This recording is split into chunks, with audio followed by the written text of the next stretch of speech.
नमस्कार. बकरी ईद निमित्त दरवर्षीप्रमाणे यावर्षीही मुस्लिम बांधव मोठ्या प्रमाणात ईदगाहवर नमाज पठण करण्यासाठी उपस्थित राहणार आहेत. माझी पोलीस प्रशासनाला विनंती आहे की काही समाजकंटक जे कल्याणमध्ये राहत सुद्धा नाही अशा लोकांकडनं तिथे तेढ निर्माण करण्याचा प्रयत्न सुरू आहे, जे की त्वरित म्हणजे प्रेस समोर येऊन अशी आव्हानं देत आहेत की तिथे जर आम्हाला जाण्यात देणार नाही तर आम्ही हे करू ते करू.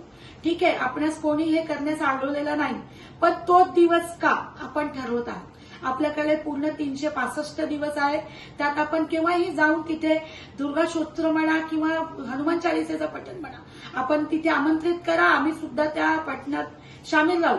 पण कृपया करून सर्व धर्म समभाव मानणारा जो आपला कल्याण शहर आहे, जिथे सर्व धर्म जातीची लोक एकत्र राहतात, तिथे आपण कृपया करून तेढ निर्माण करण्याचा प्रयत्न करू नका.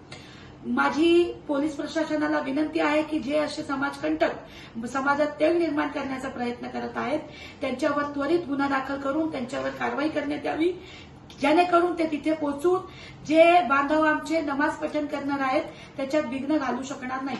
मी आपणास एक पत्राद्वारे तिथले स्थानिक नगरसेविका असल्यास कारण आपल्याला एक पत्र दिलं आहे डीसीपी साहेब, आपण त्या पत्राची दखल घेत नक्कीच त्यांच्यावर कारवाई कराल अशी मी आशा बाळगते. धन्यवाद.